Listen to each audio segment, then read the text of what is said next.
காலை உணவு ஒரு நாளின் முக்கியமான உணவு அப்படின்னு டாக்டர்ஸ் சொல்றாங்க. இரவு முழுவதும் பட்னியா இருந்த உடலுக்கு காலையில நாம குடுக்குற உணவு தான் அந்த நாள் முழுமைக்கும் தேவையான தெம்ப நமக்கு குடுக்குது. ஆனா, அவசரமான உலகத்துல நாம சாப்பிடுற பல உணவுகள் நம்மளுடைய ஆரோக்கியத்திற்கு பதில் மெதுவாக நஞ்சா மாறுது.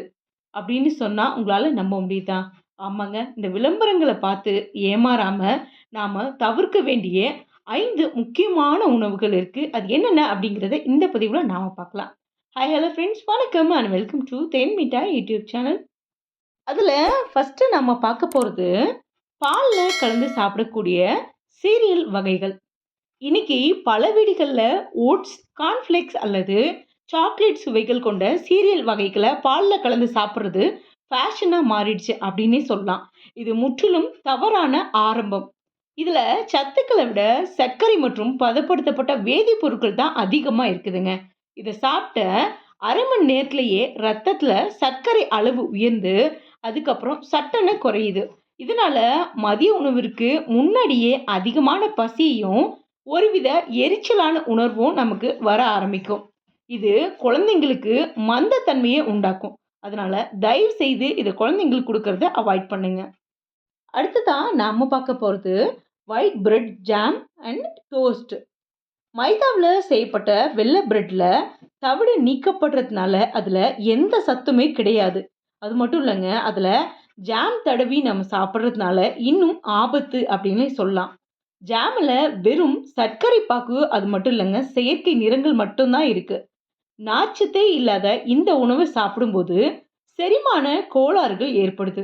குழந்தைகளோட உடல் எடை தாறுமாறா ஏறுங்க இதை சாப்பிடும் பொழுது. எடைய குறைக்க நினைக்கும் பெரியவங்களுக்கும் பிரெட் ஜாம் சாப்பிட்றத தவிர்க்கிறது ரொம்பவே நல்லது. அடுத்ததா நாம பார்க்க போறது பாட்டில்கள்ல அடைக்கப்பட்ட பழச்சாறுகள். பழங்கள் உடலுக்கு நல்லது அப்படிங்கிறதுல மாற்று கருத்து எதுவுமே இல்லை. ஆனா பழத்தை அப்படி கடிச்சு சாப்பிட்றது தான் முறை, அதுதான் நல்லதும் கூட. அதை சாறாக மாற்றும் பொழுது அதுல இருக்கக்கூடிய நார்ச்சத்து முற்றிலும் நீக்கப்படுதுங்க. குறிப்பா கடைகள்ல 100% இயற்கை அப்படின்னு விளம்பரப்படுத்தி விற்கப்படுற பழச்சாறுகள்ல அதிகப்படியான சர்க்கரையும், ரொம்ப நாள் கெட்டு போகாம இருக்கக்கூடிய சோடியம் பென்சோயேட் அப்படிங்கிற வேதிப்பொருட்களும் கலக்கப்படுறாங்க.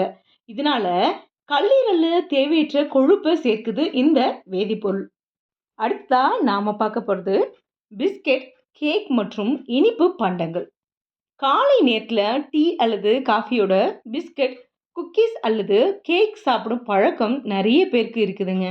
இது மைதா, டால்டா போன்ற வெள்ளை சர்க்கரையால் ஆனது. காலையிலே இவ்வளோ இனிப்பை சாப்பிட்றது உடலின் வளர்ச்சிதை மாற்றத்தை கெடுக்குது. இது இதய துடிப்பு மற்றும் இரத்த அழுத்தத்தில் மாற்றங்களை உண்டாக்கி நாள் முழுவதையும் சோர்வாக்குது.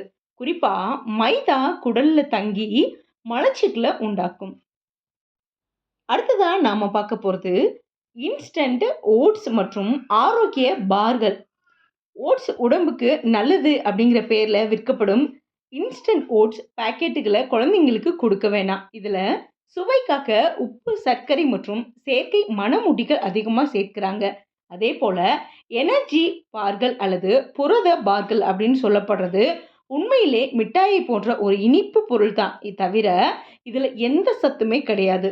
அதனால இது உடல் எடையை கூட்டுறதுக்கு மட்டும்தான் இது ஹெல்ப் பண்ணும். மற்றபடி நம்மளோட ஹெல்த்துக்கு எந்த விதத்துலையுமே இது சப்போர்ட் பண்ணாது. அதனால தயவு செய்து இதை அவாய்ட் பண்றது நல்லது. சரி, அப்போ காலையில இது எல்லாத்தையும் சாப்பிட வேணாம். பின்ன ஆரோக்கியமானது எதை சாப்பிடலாம் அப்படின்னு கேட்டிங்கன்னா, ஆரோக்கியமான காலை உணவு அப்படிங்கிறது புரதச்சத்தும் நார்ச்சத்தும் நிறைந்ததா இருக்கணும். ஆவியில வெந்த இட்லி, மணக்க மணக்க சாம்பார், வேக வச்ச முட்டை, சுண்டல், பாசிப்பயிறு, சின்ன வெங்காயம் மற்றும் தயிர் சேர்த்த பழைய சாதம் உடல் சூட்டை தணிச்சு குடலுக்கு நன்மை செய்யுங்க. சர்க்கரை சேர்க்காத தயிர்ல பாதாம் அல்லது வால்நட் சேர்த்து சாப்பிடலாம். இது எல்லாமே நம்மளுடைய உடலுக்கு ரொம்பவே நல்லது. என்ன ஃப்ரெண்ட்ஸ், இந்த டிப்ஸ் உங்க எல்லாருக்கும் யூஸ்ஃபுல்லா இருக்கும்னு நம்புறேன். இந்த வீடியோ பிடிச்சிருந்தா ஒரு லைக் பண்ணுங்க, ஷேர் பண்ணுங்க. இது வரைக்கும் நம்ம சேனலை சப்ஸ்கிரைப் பண்ணாம யாராவது பார்த்துட்டு இருந்தீங்கன்னா சப்ஸ்கிரைப் பண்ணுங்க. அப்படியே இந்த மாதிரி ஜங்க் ஃபுட்டாக இருக்கட்டும், இந்த மாதிரி டேஸ்ட்டுக்காக கடையில் வாங்கி சாப்பிட்ற யாராவது உங்களுடைய குடும்ப நண்பர்கள் அல்லது உங்களுடைய குடும்ப உறுப்பினர்கள் யாராவது இருந்தால் அவங்களுக்கு இதை ஷேர் பண்ணுங்க. உங்களுடைய கருத்துக்கள் ஏதாவது இருந்தால் கமெண்ட் பண்ணுங்க. மறுபடியும் ஒரு யூஸ்ஃபுல்லான கன்டென்ட்டோட நான் உங்கள மீட் பண்றேன். Thank you.